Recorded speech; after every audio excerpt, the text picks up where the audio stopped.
여러분 코로나 때문에 많이 힘드시죠? 아니 자학하지만 많이 힘드시죠? 솔직히 힘들어요 안 들어요? 힘드시죠? 그죠? 자, 그럼에도 불구하고 우리가 믿음으로 살아가려고 이 자리에 나왔습니다. 저를 따라서 한번 해주시기 바랍니다. 하나님이 나를 안고 계십니다.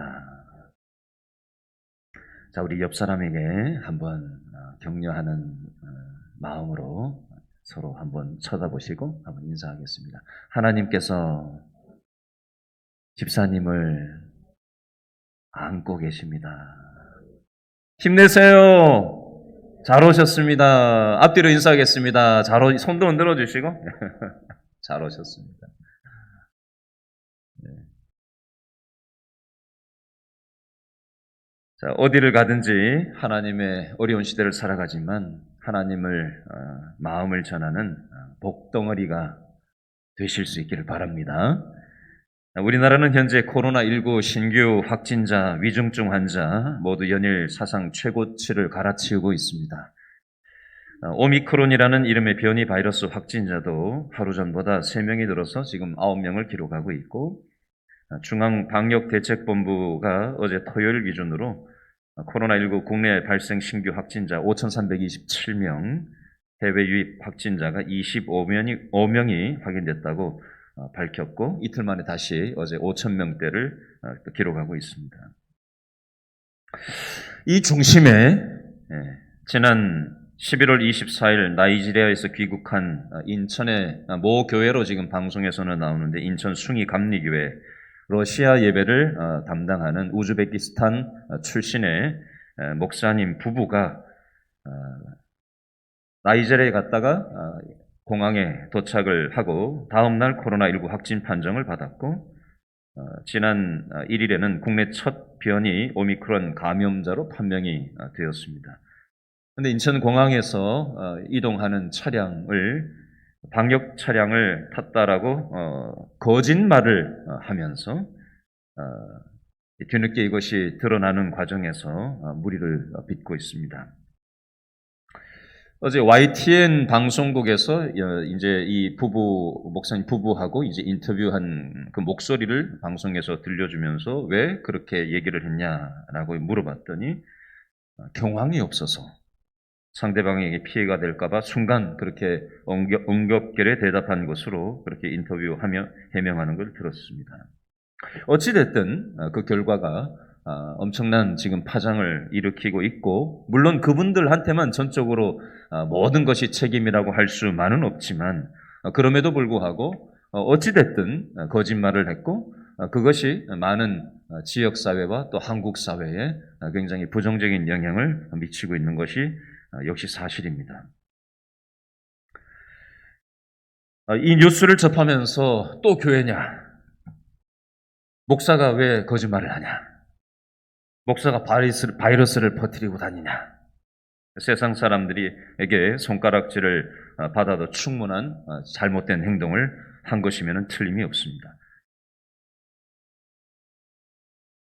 여러분, 이 일을 통해서 우리는 누군가를 손가락질하기 이전에 우리가 좀 생각을 해봐야 될 부분이 있습니다. 나는 어떤가? 나는 어떤가?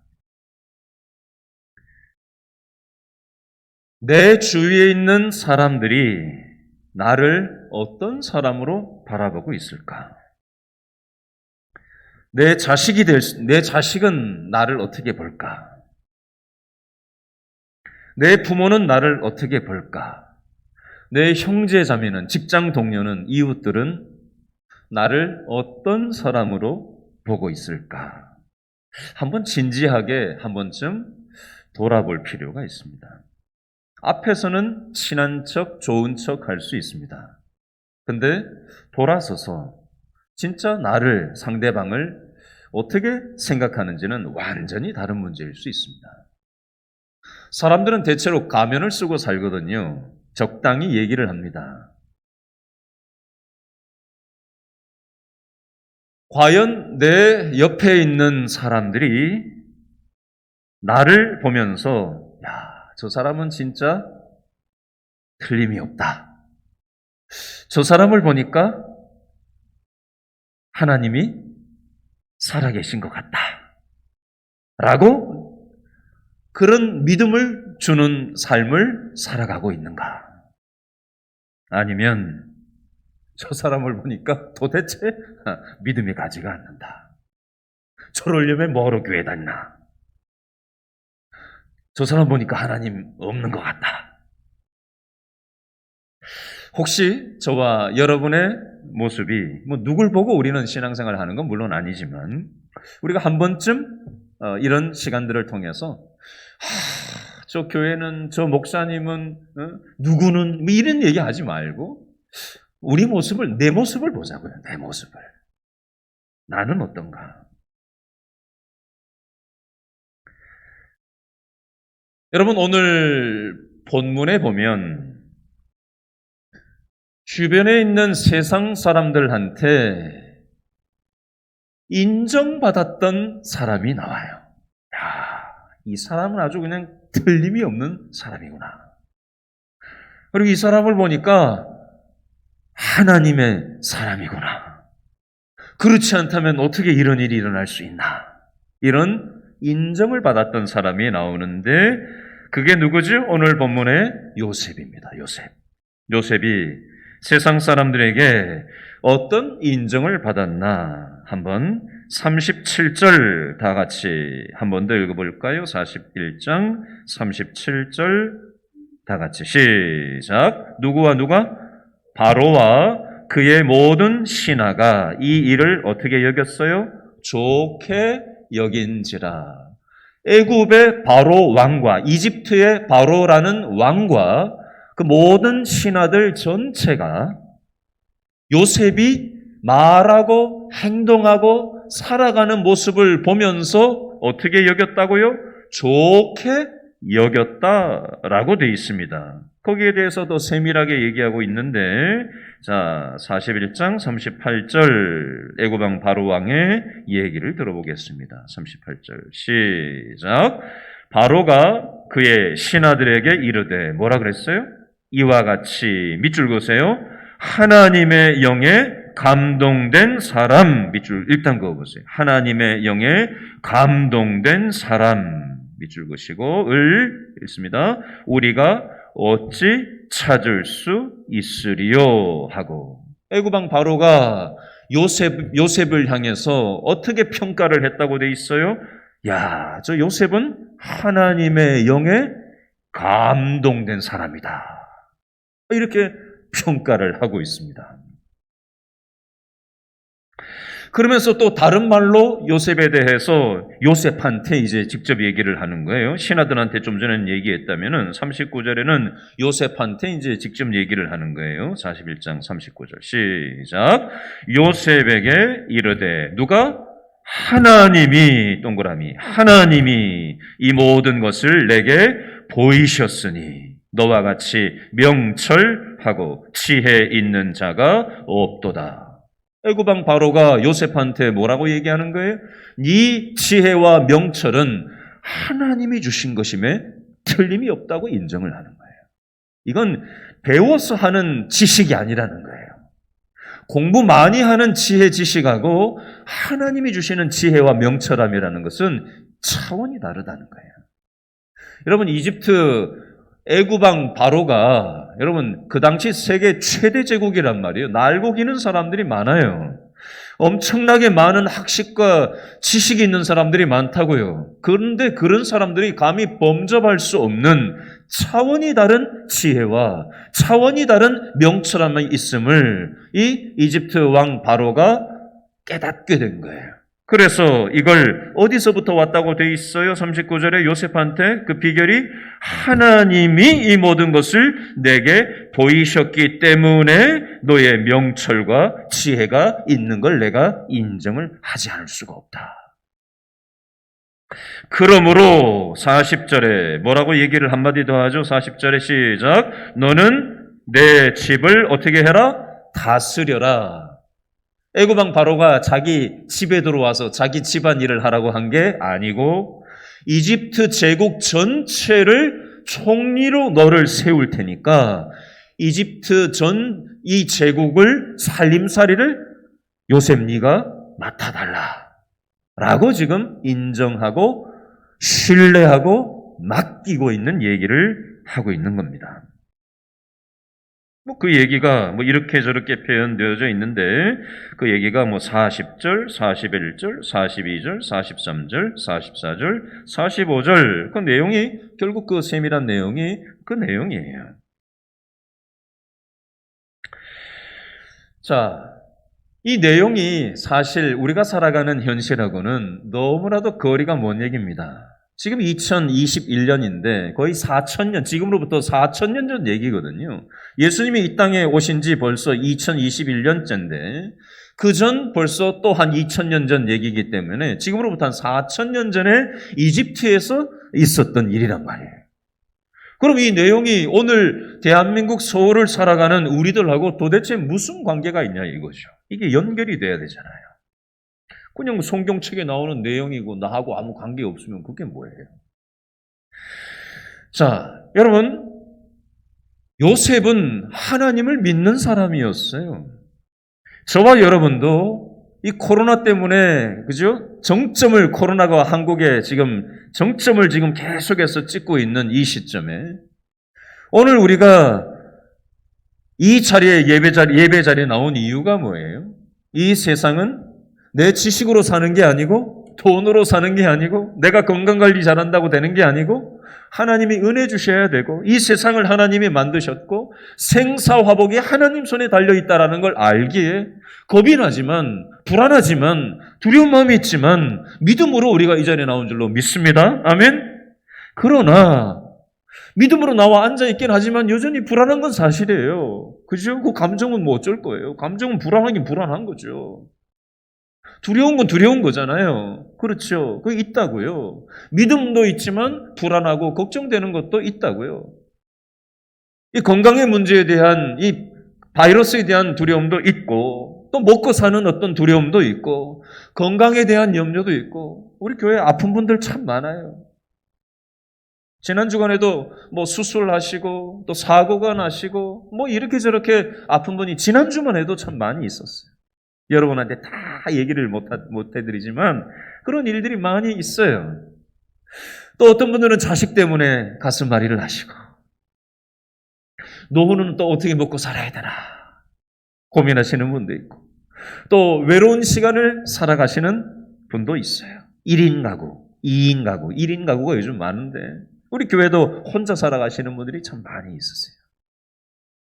각자 나름 나만의 불안함과 나만의 두려움이 있어요. 신앙생활을 하기는 하지만 여전히 또 한켠에는 불안함과 두려움과 이런저런 어려움이 우리에게 있어요. 그런 문제를 잔뜩 가지고 우리는 오늘 이 예배에 나온 거잖아요. 여러분, 요셉은 어땠을까요? 요셉도 1인 가구였습니다. 요셉도 1인 가구였어요.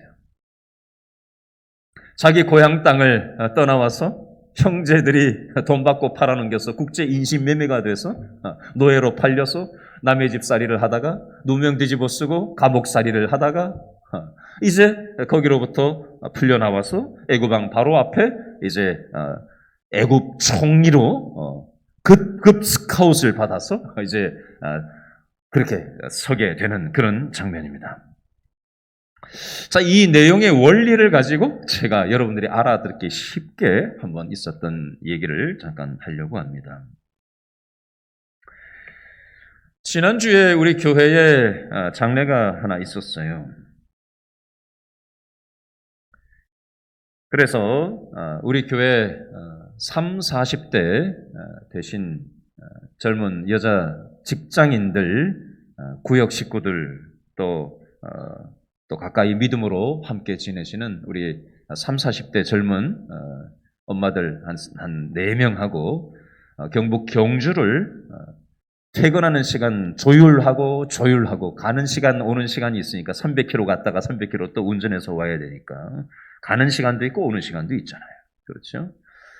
그러니까 이게 직장인이고 아이들 키우는 30, 40대 젊은 엄마들이 직장 퇴근하고 거기 갔다 오는 게 이게 보통 일이 아니란 말이에요. 요즘과 같은 시대에. 그럼에도 불구하고 어떻게든지 좀 가보려고 애를 그렇게 쓰시더라고요. 그래서 함께 저까지 5명이 다녀왔어요. 근데 제가 가는 동안 참 여러 가지로 많은 생각을 하게 됐는데 참 감사한 게 뭐가 감사했냐면요. 가면서 이제 조의금을 쓰잖아요. 이제 조의금에다가 이제 누가 썼다, 누가 이제 이거 냈다라고 이제 뭐 쓰고 이제 그렇게 하는데 그걸 뭐라고 표기하는 거 하나조차도 신경을 그렇게 쓰시더라고요. 왜 신경을 썼냐? 우리 교회 집사님의 아버지가 이제 장례가 이제 생긴 건데 우리 젊은 여집사님의 구역 식구들 또 믿음의 식구들이 이제 가면서 믿지 않는 그 남편의 영혼을 향한 그 마음이 있더라고요. 믿지 않는 우리 교회 식구의 그 형제들이 믿지 않고 있는데 그 가정을 향한 그 영혼을 향한 그 마음이 뭐 그냥 쓱 아무 생각 없이 쓸 수 있지만 영어를 뭘로 해야 되냐 이렇게 쓰면은 어떻게 받아들일까 이렇게 쓰면 더 낫지 않을까 그러면 더 그 믿지 않는 가정이 교회가 우리 가정을 생각한다라는 마음이 더 전달될 수 있지 않을까 이렇게 저렇게 서로 얘기를 하면서 그 하나 쓰는 것조차도 그 마음으로 그렇게 기록을 참 고민을 하면서 쓰는 그 과정을 제가 옆에서 같이 대화를 나누면서 운전을 하면서 가면서 참 감사한 마음이 있었어요.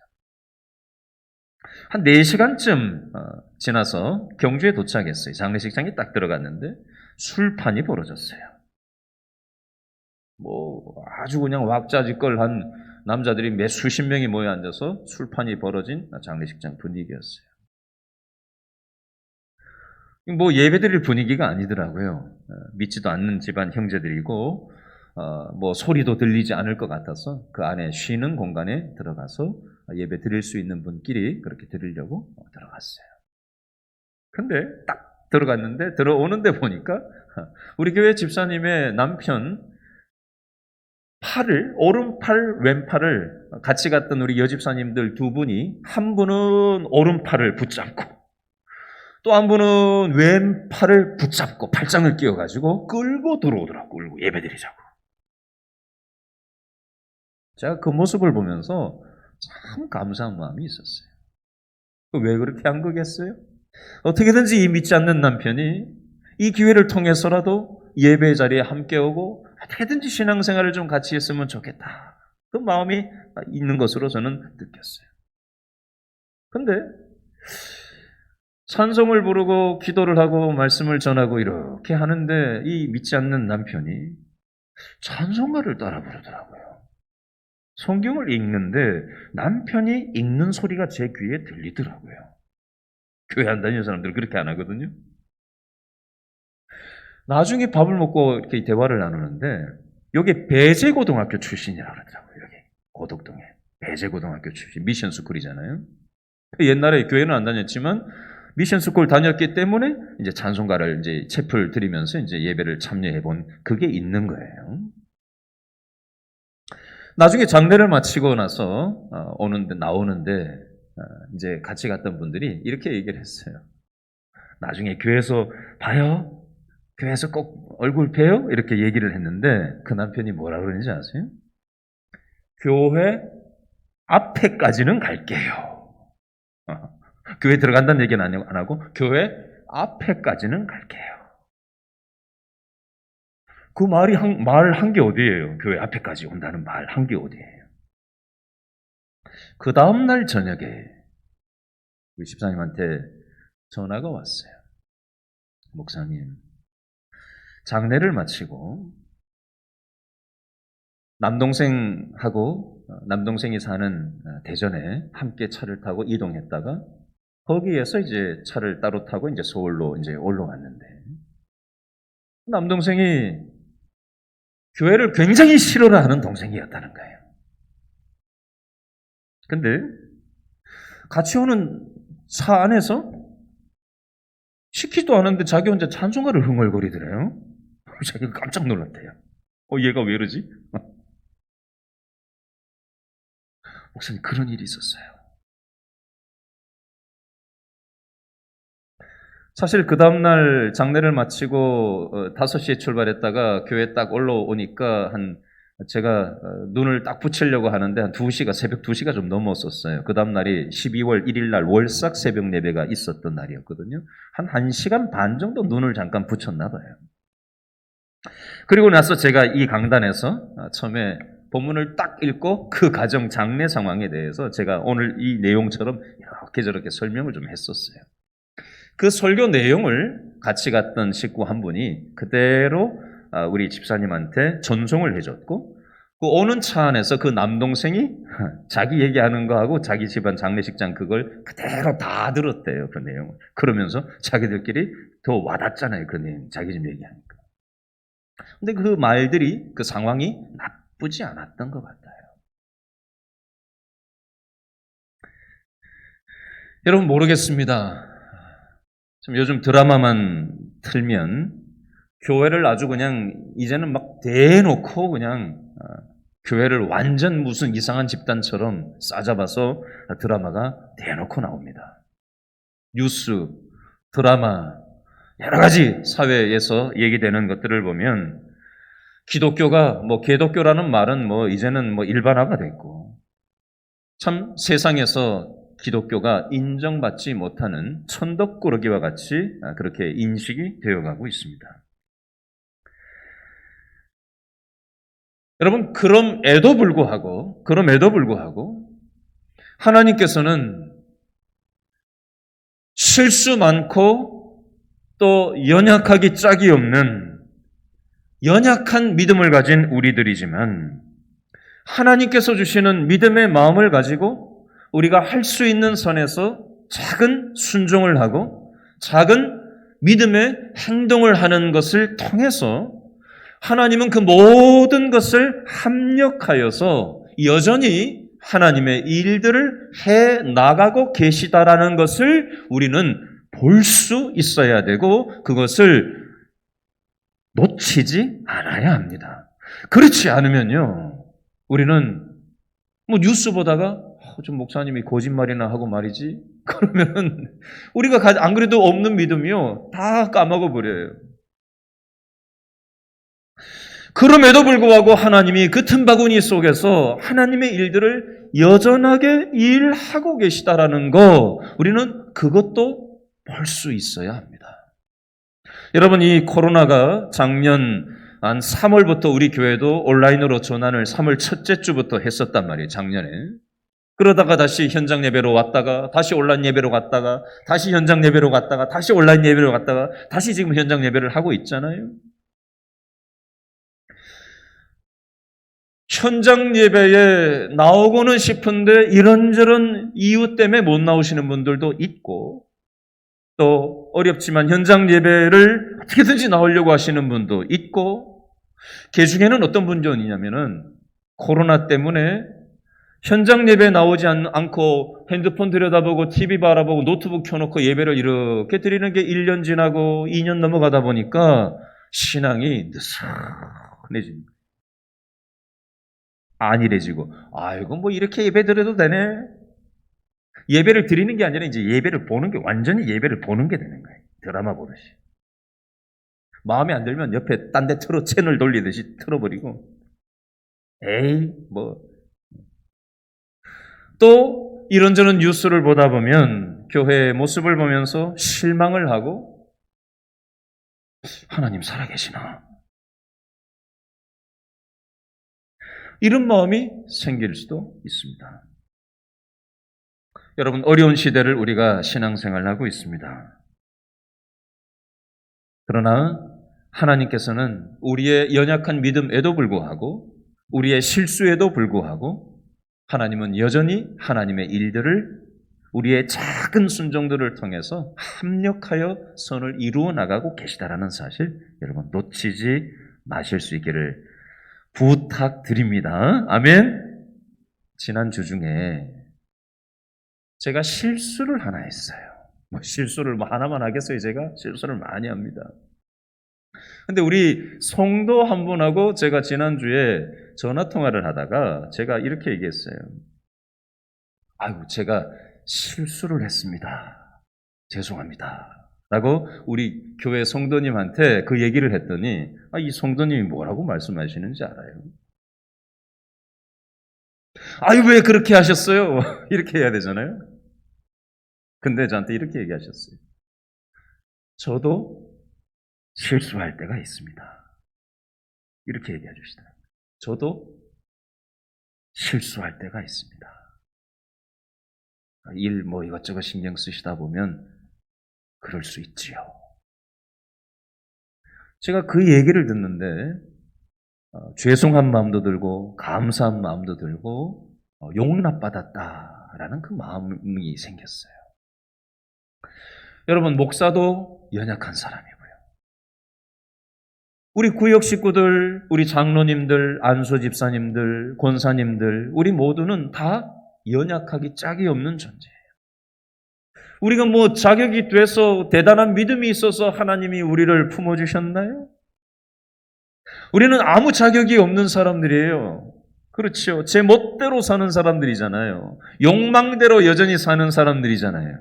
그러나 하나님이 우리를 품어주시고 용납해 주셔서 우리가 오늘 이 자리에 있는 겁니다. 그렇죠? 하나님이 나를 용납해 주셨는데 내가 나를 용납하지 못하고 살아가는 사람들이 있습니다. 자기 자신의 연약함을 내가 내 스스로를 용납하지 못하고 살아가요. 자기를 막 지어박는 사람들이 있어요. 이놈의 인간아. 그리고 그런 마음이 있으면요, 옆 사람도 지어박습니다. 이놈의 인간아. 내 자신의 연약함, 상대방의 연약함을 우리는 용납해 주면서 하나님이 우리를 연약함을 용납해 주셨듯이 우리가 서로의 연약함을 용납해 주고 함께 보듬어 주고, 우리 성도님 중에 한 분이 저한테 이런 얘기를 하시더라고요. 우리 교회 안에 성도들 간에 더 서로의 연약함을 보듬어 주는 일이 있었으면 좋겠다. 보듬어 주는 일, 보듬다, 이런 표현을 쓰시더라고요. 저는 오늘 예배 참여한 저와 여러분들이 구역 식구들끼리 서로 보듬어 주면서 신앙생활 했으면 좋겠어요. 아멘. 전도의 식구들끼리 서로 보듬어 주면서 신앙생활 했으면 좋겠어요. 여러분, 목사 혼자 어떻게 이 많은 성도를 다 감당하겠어요? 마음은 당장이라도 찾아가서 어떻게 좀 교제를 하고 싶은데 일일이 다 그렇게 여러분들 한 분 한 분을 깊이 있게 대화하고 깊이 있게 시간을 가지고 깊이 있게 이렇게 뭔가 모든 분들이 만족스러울 만큼 그렇게 할 수가 없어요. 마음은 있는데 한계가 있다고요. 그래서 구역장이 있고 권찰이 있고 구역 식구들 서로가 서로를 보듬어주는 기능을 하라고 구역을 만들어 놓은 거예요. 그래서 또 비슷한 또 연령대끼리 공감대가 형성이 되잖아요. 그래서 전도의 식구가 있는 거예요. 어제 한 분이 저한테 이런 얘기를 해요. 목사님, 제가 전도의 식구를 한테 전화를 했었대요. 지난주 중에. 어제 그 통화를 했어요. 목사님, 제가 전도의 식구 누구한테 전화를 했었어요. 그래서 제가 같이 나눴어요. 그분 이런 상황인데 이런 어려움이 있고 이러니까 참고해서 이렇게 같이 좀 챙기시라고. 잘하셨다고.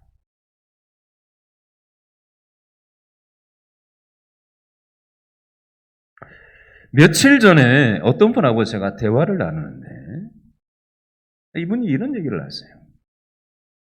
본인의 어머니가 신앙생활을 안 하시는데 시골에 혼자 사신대요.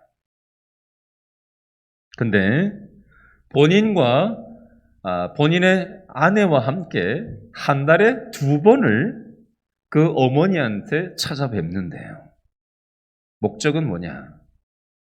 교회 안 다니고 하나님 모르는 그 어머니를 전도를 하기 위해서 한 달에 2번씩 방문을 한대요. 근데 더 감사한 건, 그래서 제가 그랬어요. 부인이 힘들어하지 않으세요? 그랬더니 뭐라 그런지 아세요? 우리 부인이 더 가자고 합니다. 돈 보고 가는 게 아니라 가난한 집이에요. 그거 보고 움직이는 게 아니에요. 어머니의 영혼에 대한 안타까운 마음을 가지고 한 달에 2번을 시골에 있는 어머니한테 오히려 며느리가 더 그렇게 열심을 내서 가려고 한다라는 얘기를 듣고 제가 참 귀하다 이 생각을 해봤습니다. 여러분 오늘 창세기 41장 37절로 57절 내용 중에 57절 제일 끝에 보면 어떤 표현이 나오죠? 41장 57절 제일 끝에 보니까 기근이 온 세상에 심함이었더라. 7년 풍년이 오고 7년 흉년이 지금 이집트 전역 그리고 그 지역 전체 인근 나라에 세계적인 기근이 있었다라고 되어 있습니다. 우리는 코로나 시대를 전 세계적인 팬데믹, 온 세상이 지금 코로나로 거의 한 2년째 이렇게 신음을 하고 있습니다.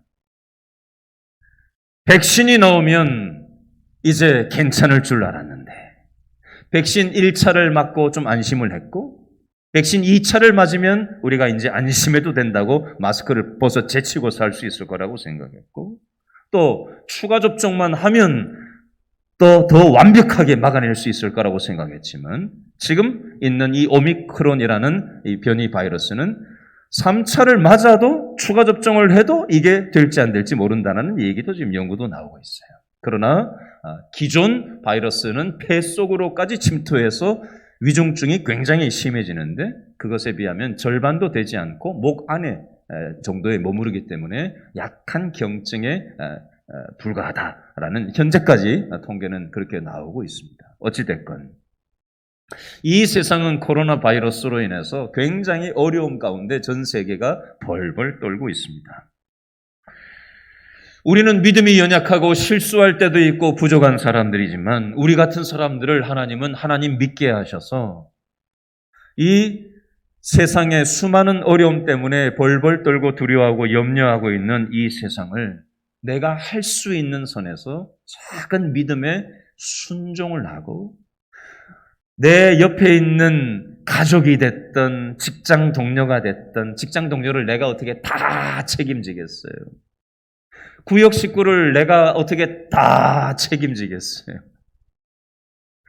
내가 할 수 있는 선에서 내 몫을 믿음으로 자기의 자리에서 우리가 묵묵히 순종하고 때로 우리도 실수하고 넘어질 때도 있지만 그럼에도 불구하고 또 하나님이 여전히 나를 품어주시는 그 경험을 은혜를 체험하고 또 내 옆에 있는 사람에게 작은 믿음의 실천을 하며 또 하나님 의지하면서 우리가 한 걸음 그렇게 나아가다 보면 하나님께서 틀림없이 내 옆에 있는 사람이 저 사람은 인간적으로 부족하고 실수가 물론 있는 사람이지만 저 사람이 사기 치려고 사는 사람이 아니라 뭔가 진정성이 있구나.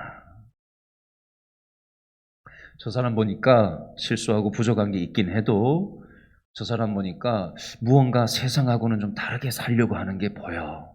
뭔가 좀 하나님이 계신 것 같아. 그런 인정을 받을 수 있는 선한 영향력을 미칠 수 있는 복덩어리들이 되실 수 있기를 바랍니다. 요셉이 보디발의 집에서도 복덩어리로 쓰임받았고 감옥에서도 복덩어리로 쓰임받았고 또 애굽의 이 어려움 속에서도 복덩어리로 쓰임받았고 많은 사람들이 가는 곳마다 요셉을 보니까 하나님이 함께 하신다 라고 인정을 받았던 것처럼 저와 여러분도 요셉은 아니지만 믿음으로 하나님 주변 사람들에게 인정을 받는 복덩어리 되실 수 있기를 바랍니다. 기도하겠습니다.